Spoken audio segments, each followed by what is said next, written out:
जय हिंद दोस्तों। आप सभी को रामनवमी की बहुत बहुत शुभकामनाएं। तो चलिए स्टार्ट करते हैं आज का जो एनालिसिस है। तो क्वेश्चन है यहाँ पर, ए बी और सी किसी कार्य को क्रमशः ए बी और सी किसी कार्य को क्रमशः 6 दिन 8 दिन और 9 दिन में कर सकते हैं। तीनों ने मिलकर, एक मिनट रुकना, कल बहुत शिकायत आ रही थी आवाज़ को लेके। क्लियर। तो तीनों ने मिलकर या तीनों ने साथ मिलकर कार्य किया। एक दिन कार्य करने के बाद ए व बी ने कार्य छोड़ दिया, तो शेष कार्य सी ने कितने दिन में करेगा या किया होगा। क्लियर। तो देखिए यहाँ पर सबसे पहले हम क्या करेंगे, यहाँ पर ए बी सी कितने लोग हैं, 3 लोग। ए बी सी, ए कितने दिन में करता है, ए 6 दिन में, बी 8 दिन में और सी 9 दिन में। इसका एलसीएम कितना आएगा, तो इसका जो एलसीएम आएगा वो आएगा 72। क्लियर। एलसीएम आ गया 72, टोटल काम ले लिया हमने 72। ए 6 दिन में कर सकता है, तो एक दिन में कितना काम करेगा, तो 6 से भाग देंगे, 6 एकम 6, 6 दूनी 12 यानी 12 काम। बी 8 दिन में करता है, तो एक दिन में कितना काम करेगा, 8 9 72। सी कितना काम करता है, सी करता है 9 दिन में, तो एक दिन में कितना काम करेगा, 9 8 72। यहाँ तक कोई दिक्कत।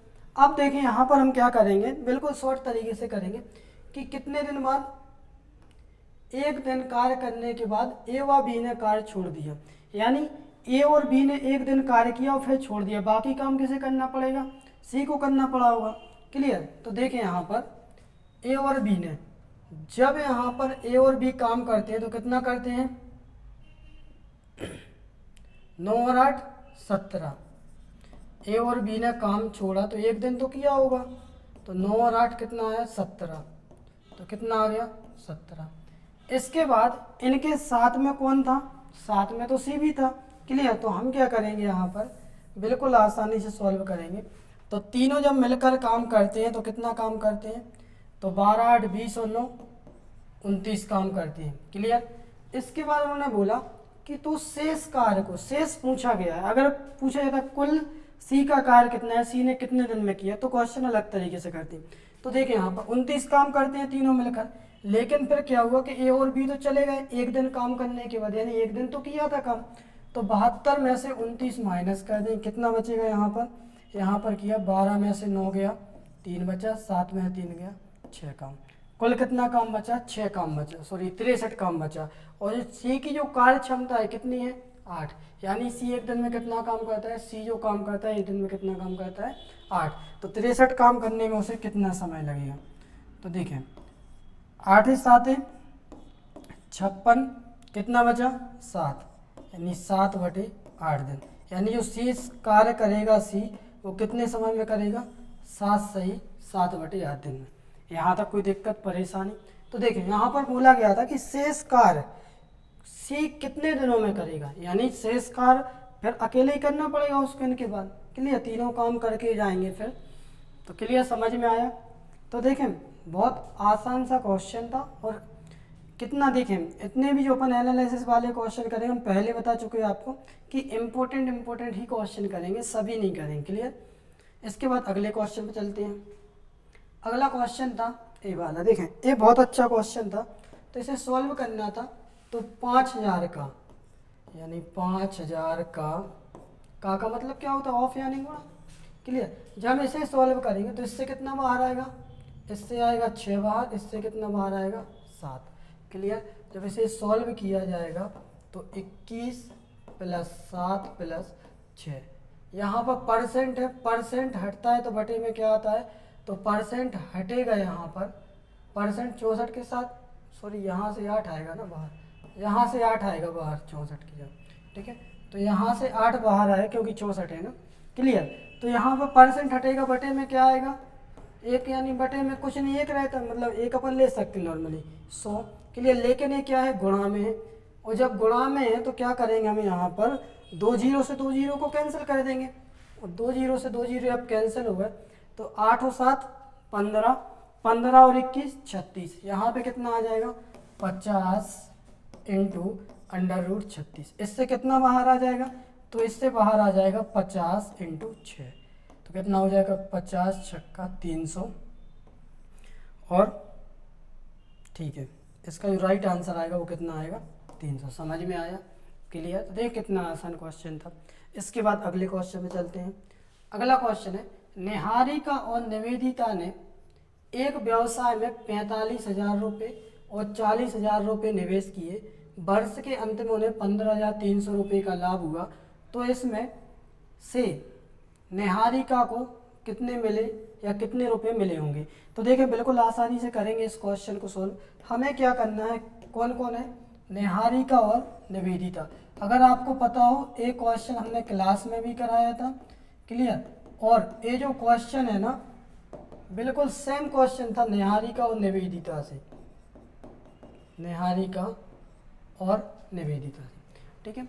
तो यहाँ पर व्यवसाय यानी कितने कितने रुपए लगाए इन्होंने, तो इन्होंने लगाए 45,000 रुपये लगाए किसने, निहारिका ने। और निवेदिता ने कितने लगाए, तो निवेदिता ने लगाए 40,000 रुपये। यहाँ तक कोई दिक्कत। इसके बाद हम इसे कैंसिल करेंगे, 3 जीरो से 3 जीरो कट जाएंगे, 5 नाम 45, 5 अट्ठे 40। यहाँ तक कोई दिक्कत। तो जिस अनुपात में इन्होंने पूंजी लगाई उसी अनुपात में क्या बटेगा, लाभ बटेगा, क्लियर। तो 9 और 8 17, तो 17 बराबर कितना है, 15,300, क्लियर। तो एक बराबर कितना आएगा, तो अपन 15,300 में 17 से भाग देंगे। तो अगर आपको पता हो तो 17 नम्मा कितना होता है, 153, यानी एक की वैल्यू कितनी आई, 9। यानी एक यूनिट भी लिख दो, उससे कोई फर्क नहीं पड़ता। तो एक की वैल्यू 9 आई, तो 9 की वैल्यू कितनी हो जाएगी, 9 इनाम 81, क्लियर। तो ये कितना हो जाएगा, 8100, 9 8 72, तो ये कितना हो जाएगा 72। तो किसका हिस्सा पूछा गया हमसे पूछा गया निहारिका।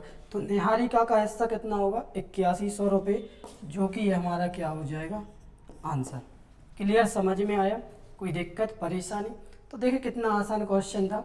और इसे और शॉर्ट में करना है, ये तो मैं आपको समझा रहा है, एक्सप्लेन कर रहा है, इसलिए इतना टाइम लगा रहा है। क्लियर, आप लोग बहुत शॉर्ट में करना, ना निहारिका लिखना ना निवेदिता लिखना, सीधा इनको लिखना और वहीं के वहीं कैंसिल करके सीधा निकालना क्वेश्चन, क्लियर। इसके बाद अगले क्वेश्चन पे चलते हैं। अगला क्वेश्चन है, 624 रुपये दो वस्तु का क्रय मूल्य तथा विक्रय मूल्य समान है। एक वस्तु को 14% हानि पर तथा दूसरी को 14% लाभ पर बेचा, तो रुपए में कुल लाभ या हानि ज्ञात करें। तो देखिए कुल लाभ या हानि रुपयों में पूछा उन्होंने, अगर परसेंटेज में पूछा होता तो अपन बिल्कुल आसानी से बता सकते। देखो परसेंटेज में पूछा होता तो हमें कोई दिक्कत ना होती, क्लियर। तो यहाँ पर देखें, हमने आपको एक चीज़ बताई थी, जब समान लाभ और समान हानि हो या समान हानि या समान लाभ हो, तो क्या देखा था अपन ने, x² अपन 100, इतना क्लियर, यानी x² बटे 100। यहाँ पर हम देखेंगे कि x की जगह पे हम कितना रखेंगे, 14, 14 का स्क्वायर बटे 100, 14 का वर्ग कितना है, 196 बटे 100। जब इसे सॉल्व करेंगे तो कितना आ जाएगा, 2 के पहले पॉइंट आ जाएगा 1.96%, इतना क्लियर। यहाँ तक कोई दिक्कत, 1.96% आ गया। फिर हम देखेंगे 624 का 1.96%, देखिए यहाँ पर फिर कितना आएगा, 624 का 1.96% निकालेंगे, क्लियर। तो देखें 624 का 1.96%, तो पॉइंट हटाया बटे में 2 जीरो आ गए, क्लियर। ये कितने से कैंसिल हो रहा, 4 से कैंसिल हो रहा, कर दीजिए। देखें 25 चौके 100, 4 एकम 4 बचा 2, 4 पंचे 20 बचा 2, 4 छिंग 24, कितना आ गया, तो ये बन गया 156 बटे 25, क्लियर। और तो इससे कैंसिल हो नहीं रहा, तो फिर हमें इनका गुणा करना पड़ेगा, 156 और 196 का, क्लियर। इनका गुणा करोगे तो देखें 156 इंटू 196। अब यहाँ पे कोई उपाय नहीं है, इनको गुणा करना ही पड़ेगा, ठीक है। तो यहाँ पर इस टाइप के क्वेश्चन जब कैलकुलेटिव आए तो थोड़ा सा यहाँ पे टाइम लगता है, क्योंकि अब यहाँ पे कोई उपाय नहीं है, इनका पूरा गुणा करना, ऐसे सॉल्व करना, निकालना, जो आएगा आंसर आ जाएगा, क्लियर, समझ में आया। तो देखें यहाँ पे कोई ट्रिक नहीं चलती, यहाँ पे तो फिर आपको गुणा करना ही पड़ेगा, क्लियर, संख्या कैंसिल होती नहीं। इसके बाद अगले क्वेश्चन में चलते हैं। अगला क्वेश्चन है, 3 क्रमागत सम संख्याओं का योग कितना है, 24 है। और गुणा करने पर 480 आता है, तो संख्याएं ज्ञात करें। तो बिल्कुल आसान क्वेश्चन है। हम क्या करेंगे यहाँ पर देखेंगे कितनी 3 क्रमागत। तो आपको पता हो जैसे 2, 4 और 6 है, 3 क्रमागत संख्या है, इनका योग कितना है 6, 4, 10 और 2 12। अगर कोई हमसे बोले कि इनका औसत बताओ, तो औसत के लिए अपन क्या कहते हैं 1, 2, 3 से भाग दे देंगे, तो 3 चौके 12, यानी क्या आ गया हमें बीच का नंबर पता चल गया। तो इसकी इस साइड होगी 6, पीछे साइड होगी 2। ऐसे यहाँ पर देखेंगे क्वेश्चन में हमसे क्या बोला गया है, क्वेश्चन में बोला गया कि 3 क्रमागत यानी लगातार का बोला है, ठीक है, तो वो लगातार में लगता है। तो देखें लगातार का बोला है कितनी 3, तो इनका योग कितना है 24, 3 से हम इसे डिवाइड कर देंगे, 3 8 है 24, ठीक है। इसके बाद कौन सी रही होगी 10, इसके पहले कौन सी रही होगी 6। क्लियर। अब उन्होंने क्या बोला हमसे बोला गुणा करने पर 480 आता है। क्लियर, तो गुणा करके देख लो, गुणा करेंगे 6 8 48 धाम के 480।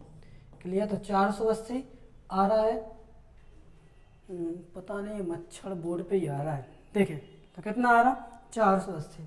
इसके बाद जब 480 आता है, ठीक है, तो कौन सी बड़ी पूछे, तीनों संख्या कितनी आ गई 6 8 और 10, ठीक है। इसका जो राइट आंसर आएगा वो 6 8 10 ही आएगा। इसके बाद अगले क्वेश्चन में चलते हैं। अगला क्वेश्चन अपन रुक के कर रहे हैं इसे थोड़ा, ये वाला भी रुक के करेंगे।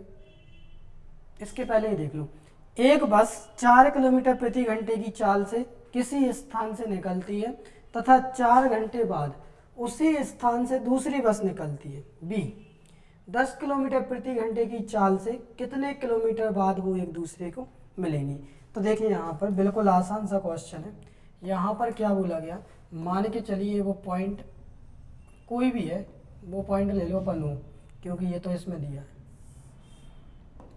यानी कोई स्टेशन है या पॉइंट है ओ, यहाँ से 4 किलोमीटर प्रति घंटे की चाल से किसी स्थान से निकलती कौन बस।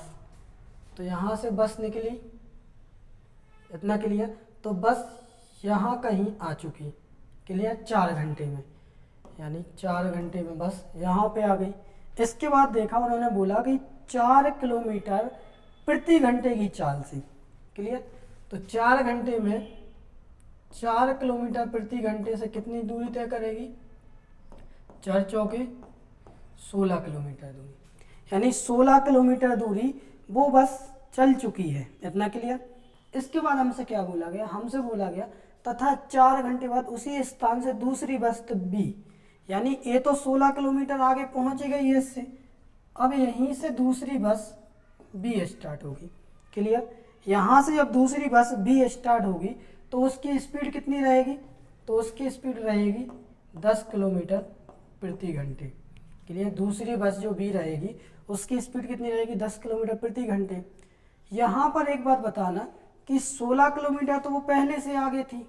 क्लियर, वो चल रही है, रुकी नहीं है, बस अभी भी चल रही है। तो यहाँ पर हमें देखना है कि जो दूरी तय हो रही है दोनों बसों की, तो ये 10 तो कर रही है, साथ में 6 कवर कर रही है, यानी 10 किलोमीटर प्रति घंटे से बी वाली बस चल रही है और ए वाली जो निकल गई है उसकी स्पीड कितनी है 4 किलोमीटर प्रति घंटे। इनके बीच का गैप कितना है 16 किलोमीटर प्रति घंटे। इतना समझ में आया, पहले तो ये बताओ। क्लियर, यानी कि एक बस उसके पहले से निकल चुकी है ए, जिसकी स्पीड थी 4 किलोमीटर प्रति घंटे, और जब 4 किलोमीटर प्रति घंटे से वो चली है तो वो कितने किलोमीटर दूरी तय कर चुकी है, 16 किलोमीटर तो दूरी तय कर ही चुकी है। इतना क्लियर।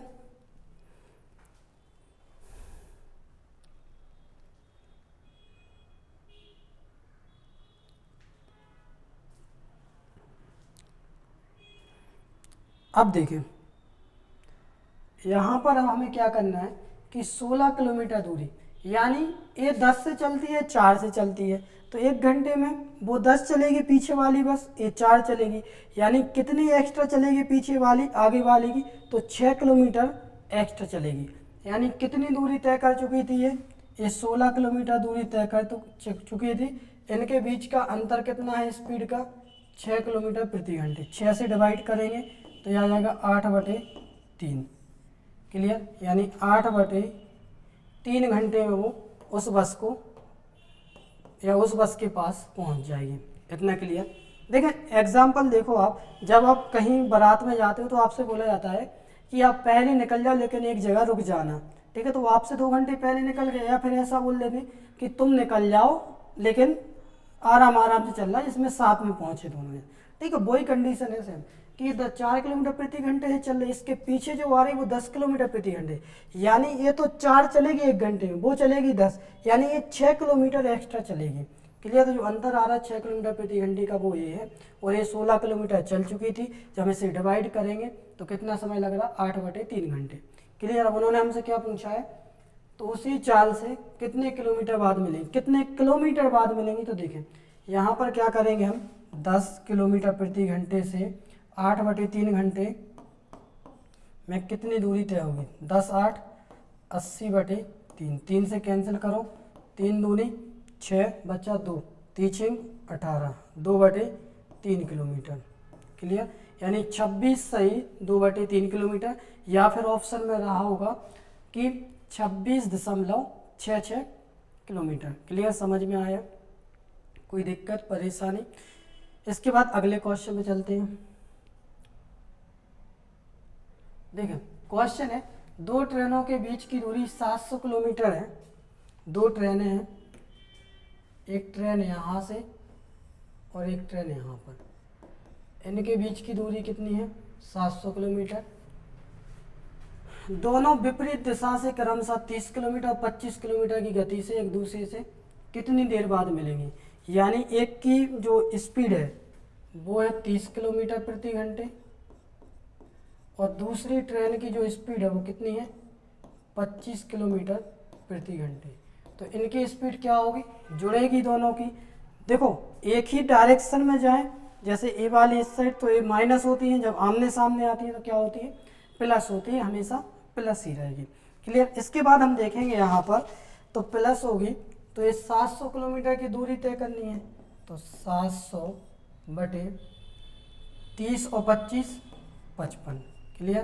कैंसिल कर दो इसे 5 से, तो 5 एकम 5, 5 एकम 5 बचा 2, 5 के 20, यानी 140/11। 11 से फिर कैंसिल कर दो, तो 11 एकम 11 बचा कितना 3, 11 दूनी 22 बचा 8, 8 में भाग जाएगा नहीं, पॉइंट लग के 11 7 77। ठीक है। तो लगभग में इसका जो आंसर आएगा 12.7 किलोमीटर पर एक दूसरे को वो मिलेंगी। समझ में आया, कोई दिक्कत परेशानी। ठीक है। तो मैक्सिमम जो क्वेश्चन के आंसर्स आ रहे हैं वो फ्रैक्शन में ही आ रहे हैं। ठीक है। एग्जाम में भी ऐसे आ रहा है, तो उसमें क्या हो रहा है कि स्टूडेंट्स जो हैं घबरा रहे हैं कि पता नहीं ऐसा क्यों हो रहा। तो बिल्कुल ना घबराएं, बहुत आसान से क्वेश्चन होते हैं, उनमें कोई दिक्कत नहीं। क्लियर। इसके बाद अगले क्वेश्चन में चलते हैं। देखो क्वेश्चन है, मूलधन 900 रुपये है तथा दर 33/1/3 है, तो समय 2 वर्ष का चक्रवृद्धि ब्याज और साधारण ब्याज का अंतर ज्ञात करें। तो देखिए कितना आसान सा क्वेश्चन है, एक बार देख लीजिए इसे, कोशिश करें। देखें यहाँ पर हमसे बोला गया है कि मूलधन कितना है, 900 रुपये है, 33/1/3। तो इसके लिए हम क्या कहते हैं, 33/1/3 के लिए तो उन्होंने पहले तो हमसे बोला कि साधारण ब्याज और इसका अंतर। ठीक है। तो देखो 33/1/3% को हम फ्रैक्शन में क्या लिख सकते हैं, फ्रैक्शन में लिखते हैं हम 1/3। इतना क्लियर, समझ में आया। इसके बाद आपसे समान बोला गया है, यानी लगातार। तो आप लिए अपन ने इसमें क्या सीखा था, r²/100। क्लियर। तो r²/100 जो रेट का 100 है वो तो वैसे भी कैंसिल हो जाएगा r/100 में। क्लियर। तो यहाँ पर हम देखेंगे 1/3, तो 1/3 का जो वर्ग है तो ये कितना बन जाएगा, 1/9। इतना समझ में आया, पहले तो ये बताओ। ठीक है। जो ब्याज का जो अपन ने निकाला वो कितना आया, 1/9। इसके बाद बस अब क्लियर हो जाएगा। तो उन्होंने हमसे पूछा है कि अंतर की बात हो रही है। क्लियर। तो साधारण ब्याज और चक्रवृद्धि ब्याज का अंतर, तो 1/9 का जो अंतर है तो कितना है 900। 900 का जब आप 1/9 निकालोगे तो कितना प्राप्त होगा, 900 एकम 900 और ये आ जाएगा 0, यानी जो राइट आंसर आएगा वो कितना आएगा, तो राइट आंसर आ जाएगा 100। क्लियर, समझ में आया। तो देखिए इस टाइप के क्वेश्चन है ना बिल्कुल इसी तरीके से किए जाते हैं, बहुत आसान सी भाषा में। आप इनको ज़्यादा मत खींचें, कोई मतलब नहीं रहता क्वेश्चंस का करने का। क्लियर, ज़्यादा खींचोगे प्रॉब्लम ही रहेगी। क्लियर, समझ में आया। इसके बाद अगले क्वेश्चन पे चलते हैं। अगला क्वेश्चन है, किसी राशि को 40% की 2 बार क्रमागत वृद्धि करने पर प्राप्त राशि एवं उसी राशि में 40% की 2 बार क्रमागत कमी करने पर प्राप्त राशि में कुल वृद्धि या कमी प्रतिशत ज्ञात करें। तो देखें बिल्कुल आसानी से सॉल्व करेंगे। हमसे क्या बोला गया, हमसे बोला गया है किसी राशि में, हमें वो राशि नहीं पता, हमने वो राशि ले ली भाई साहब 100, इतना क्लियर। 40% यानी अपन करेंगे क्या, 40% की वृद्धि, तो कितना कर देंगे, देखो 40% का पहले तो बात आपको फ्रैक्शन आना चाहिए। फ्रैक्शन कितना होता है, 2/5। अब क्यों आता है वो भी सुन लो। जब 40% की आप वृद्धि करोगे तो उसे कैसा लिखोगे, 140/100 ही तो लिखोगे। क्लियर, जब इसे सॉल्व किया जाएगा तो कितने से हो रहा है, 20 से, 20 पंचे 100, 20 सत्ते 140। ठीक है, तो ये कितने की वृद्धि हो रही, +2 की वृद्धि हो रही। तो क्यों ना हम सीधा 2/5 लिख लिया 40%, तो पहले वृद्धि कर दे, क्यों 140 के चक्कर में पड़े। क्लियर, तो कितने की वृद्धि होती है, पहले 40% की वृद्धि, यानी कितना हो रहा है यहाँ पर 7/5। कितने बार हो रही वृद्धि, 2 बार हो रही। इसके बाद क्या बोला गया, इसके बाद बोला कमी, तो कितने बार हुई, 40% की 2 बार क्रमागत कमी भी हो रही। तो 5 में से 2 जाएगा, कितना बचेगा, 3, यानी यहाँ पर देखेंगे हम तो कितना बचेगा, 3/5 इंटू 3/5। इतना क्लियर, समझ में आया।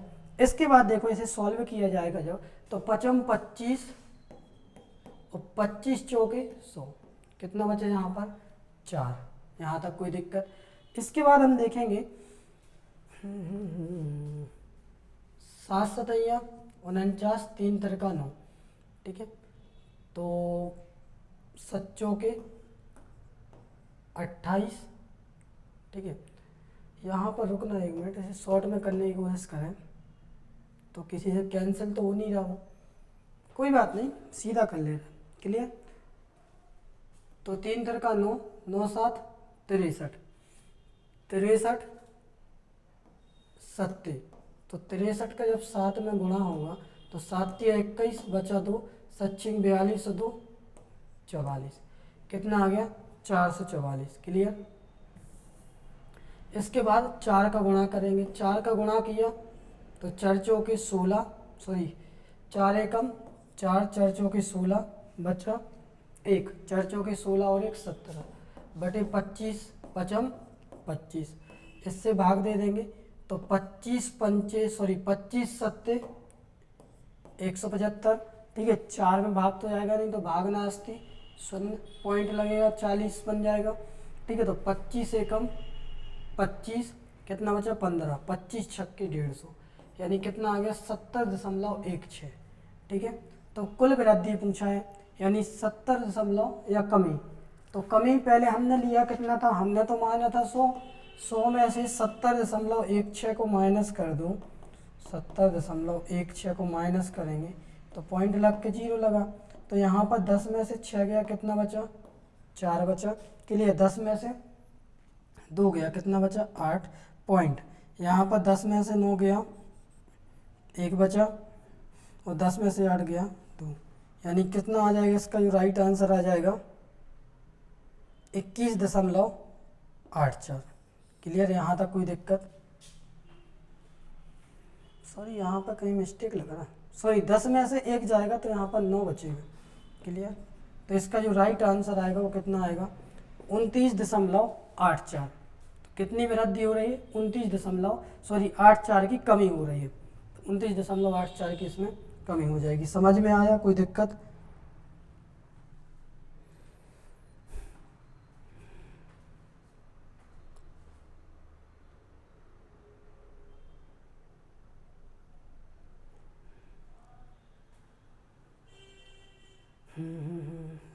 मिस्टेक हो गया।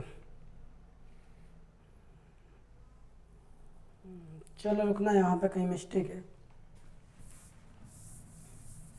क्योंकि तुरंत कमेंट में डायरेक्टली पता चल जाता है। देखें तो कितना बन रहा था यहाँ पर 1764 बटे 25, 25 से भाग दिया, 25 सत्ते 175, बचा 1, हो गया 14। 14 में भाग तो क्या करें, तो भागना अस्ति 0, पॉइंट लगा के 100 हो जाएगा 140, 140 में भाग देंगे तो 25 पंजे 125, बचा 15, 15 यानी 150, 25 छक्के 150, यानी कितना आ गया 70.56। जब 70.56 आएगा तो यहाँ पर हम इसे 100 में से माइनस करेंगे, और 100 में से जब ये माइनस होगा तो कितना आ जाएगा, देखें डायरेक्टली ना करें तो बेहतर रहेगा। अभी अपना कितना आ रहा था, ठीक है 100 में से 70 जाएगा तो कितना बचेगा 30, लेकिन 0.56 पहले से, तो कितना आ जाएगा यहाँ पर राइट आंसर आ जाएगा 29.44। इतने की ये क्या होगी, कमी होगी, और ये हमारा क्या हो जाएगा आंसर। क्लियर, समझ में आया, कोई दिक्कत परेशानी? तो देख कितना आसान सा ये क्वेश्चन था, ठीक है। तो इस टाइप के क्वेश्चन है ना, बिल्कुल आसानी से आप इसे कर सकते हैं। क्लियर, इसके बाद अगले क्वेश्चन पे चलते हैं, देख लीजिए एक बार, फिर अपन आगे की ओर बढ़ें।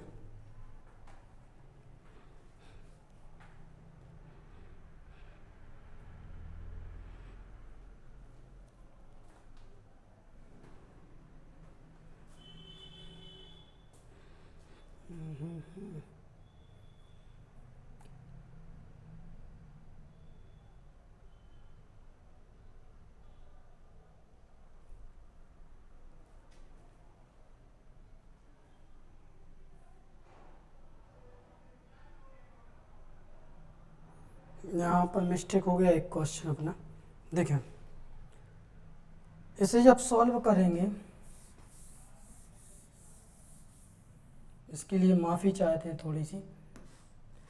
12 में से 9 गया 3, 7 में 3 गया 4, यानी 43। 24 से हम कितने सी से काम कराएंगे, तो 8 पंचे 40, 3/8, यानी जो राइट आंसर आएगा कितना आएगा 5 सही 3/8। क्लियर, समझ में आया? पहले मैसेज आ जाता तो अपन उसको पहले भी देख लेते ना।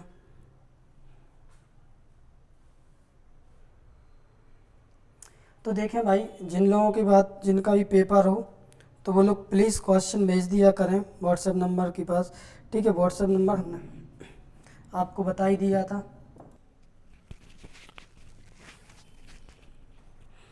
ठीक है। थोड़ी टेक्निकल प्रॉब्लम आ गई थी, इस वजह से प्रॉब्लम हो गई। क्लियर, तो हमने व्हाट्सएप नंबर सबके पास है लगभग, तो जितने भी जिन लोगों के पास भी क्वेश्चन आते हैं तो प्लीज़ भेज दिया करें, क्योंकि आप लोग क्वेश्चन भेजते हैं तभी हम करवा पा रहे हैं। आप लोग नहीं भेजेंगे हम भी नहीं करा पाएंगे। क्लियर, तो कोशिश करें आप लोग सपोर्ट करें, जितने ज़्यादा से ज़्यादा क्वेश्चन भेजें आपके लिए ही फ़ायदेमंद है।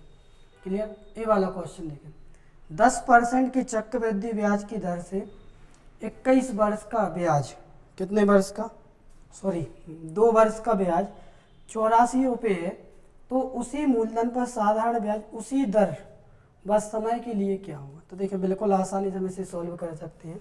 क्या करेंगे, 10 वर्ष का चक्रवृद्धि, सॉरी 10% का चक्रवृद्धि ब्याज की दर से 2 वर्ष में, तो आपको पता है साधारण ब्याज कितना मिलेगा हमें 2 वर्ष में 10% की दर से, तो हो जाएगा 21%। इसके बाद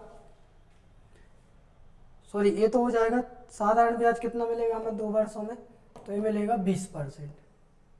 इसके बाद चक्रवृद्धि ब्याज कितना मिलेगा हमें, तो चक्रवृद्धि ब्याज मिलेगा हमें 21%। यहाँ तक कोई दिक्कत? तो उन्होंने हमसे क्या बोला, हमसे बोला है कि 2 वर्ष का ब्याज कितना है, चक्रवृद्धि ब्याज की दर से 2 वर्ष का ब्याज 84 रुपये। क्लियर, तो यहाँ पर हम देखेंगे कि 21% बराबर कितना है 84, यानी कितने गुना है 4 गुना। तो 100% की वैल्यू कितनी आएगी, तो 100% की वैल्यू आएगी, 1% की वैल्यू 4, तो 100% की वैल्यू 400। अब उन्होंने हमसे क्या बोला, तो उसी मूलधन पर, ये तो हमारा क्या आ गया मूलधन, मूलधन पता चलेगा, तो उसी मूलधन पर साधारण ब्याज उसी दर व समय के लिए क्या होगा। ठीक है, तो दर कितनी है 10% है, तो यहाँ पर 2 वर्ष में साधारण ब्याज कितना मिलेगा 20%, तो 400 का 20% निकालेंगे तो कितना आएगा 400 का 20%, तो ये आ जाएगा 80। यही हमारा कितना हो जाएगा आंसर हो जाएगा। क्लियर, समझ में आया, कोई दिक्कत परेशानी। ठीक है, तो इसका जो राइट आंसर आएगा वो कितना आएगा, राइट आंसर आएगा 80 रुपये। क्लियर।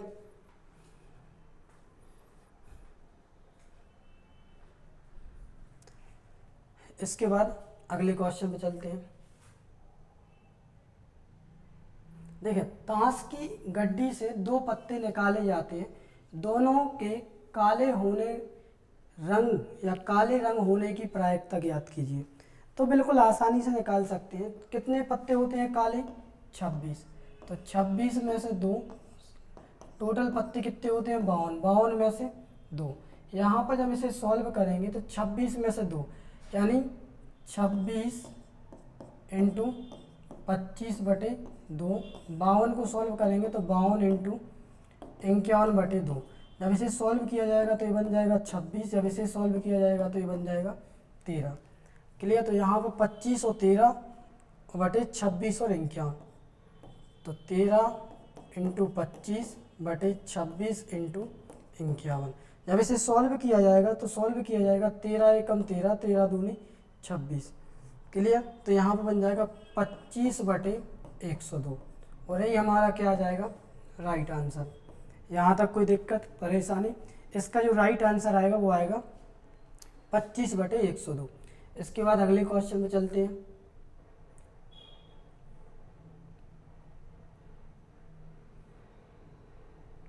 देखिए, बहुत अच्छा क्वेश्चन है। महिला की कार्य क्षमता पुरुष की 3 गुनी है। क्लियर, तो महिला है यानी वुमेन, तो महिला मैन और बच्चा यानी बॉय। क्लियर, तो महिला की कार्य क्षमता पुरुष की 3 गुनी है तथा बच्चे की कार्य क्षमता पुरुष की आधी, यानी पुरुष की अगर 2 है तो बच्चे की 1, और महिला की कितनी गुनी है 3 गुनी है, यानी 3 गुनी है। देखो महिला की, तो क्या बोला हमसे, तीनों मिलकर किसी काम को 3 दिन में कर सकती हैं। तीनों मिलकर 6 और 2 8 और 1 9, तो 9 तिया 27। यहाँ पे मैं क्या पता चल गया, यहाँ पे पता चल गया कुल काम या टोटल वर्क। तो महिला अकेले उस काम को कितने दिन में करेगी, महिला कितना काम करती है, तो महिला 6 काम करती, 6 से भाग देंगे, 6 चौके 24, तो 3/6, 3 से कैंसिल किया, 3 एकम 3, 3 दूनी 6, यानी 4.5, 1/2 का मतलब कितना होता है 0.5, तो कितना समय राइट आंसर आ जाएगा इसका 4.5। इसके बाद अगले क्वेश्चन पे चलते हैं। अगला क्वेश्चन है,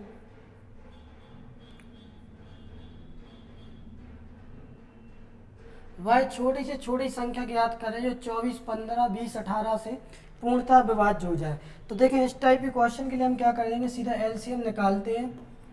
24, 15, 20 और 18, इसका जो हम एलसीएम निकालेंगे तो कितना निकालेंगे, तो सबसे पहले हम क्या करेंगे, एलसीएम निकालने की विधि, सबसे बड़े वाले नंबर को लो, उसको दुगना तिगना कर दो, या 10 गुना 20 गुना, जितना भी आपको बेहतर लगे।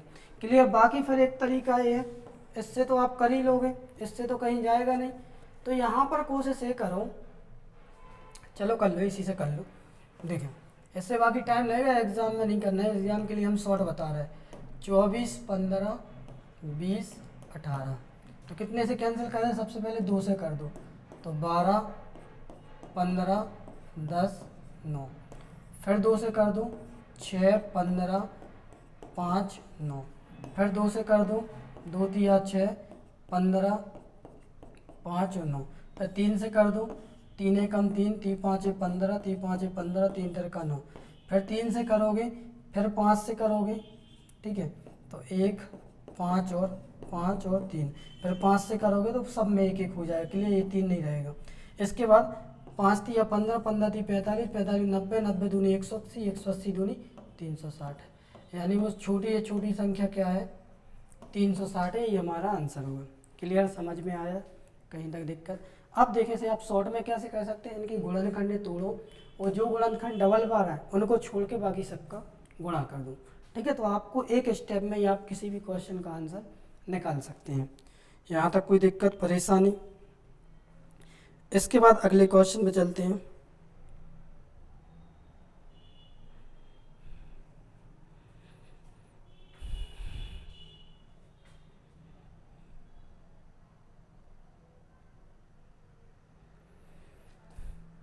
देखिए एक जनसंख्या वाला क्वेश्चन भी है, वो भी अपन देख रहे हैं।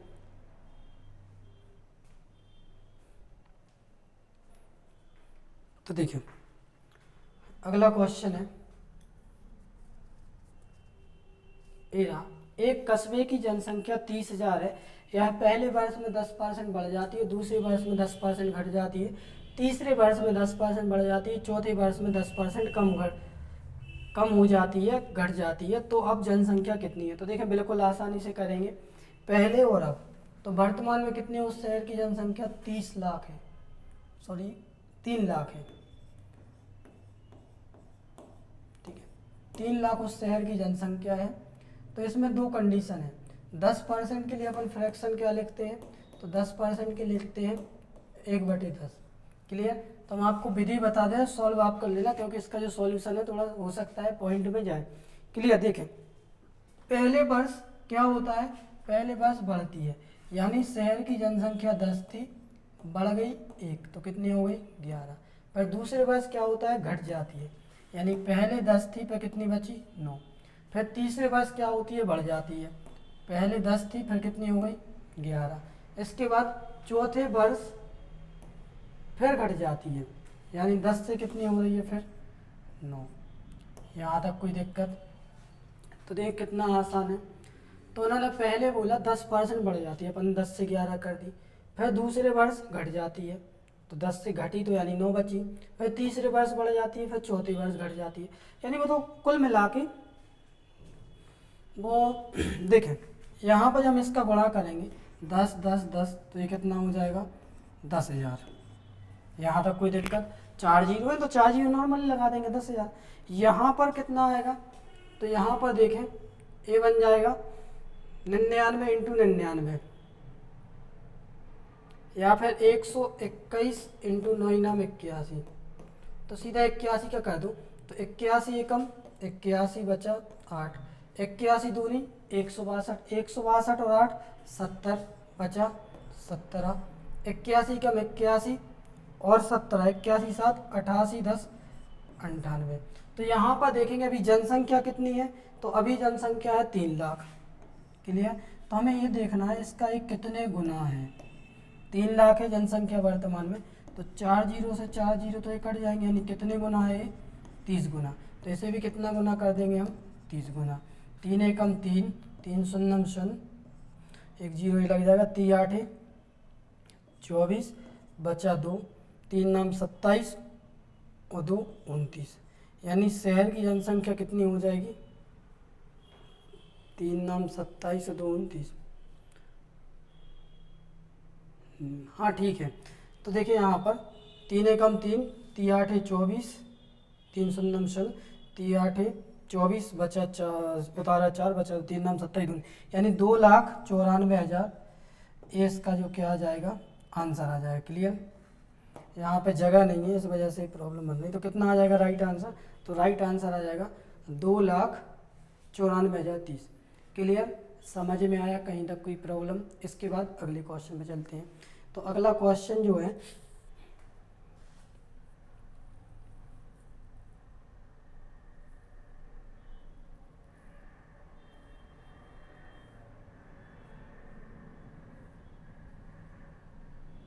देखिए क्वेश्चन है, 6 सफ़ेद 2 काली और 4 लाल गेंदें हैं, में से 3 गेंद निकाली जाए तो सभी एक रंग के होने की प्रायिकता क्या है? तो प्रायिकता से क्वेश्चन आ ही रहे हैं और 100% आ रहे हैं, जैसा कि आप देख ही रहे हैं। क्लियर? तो कोशिश करें इसे थोड़ी करने की, फिर करें।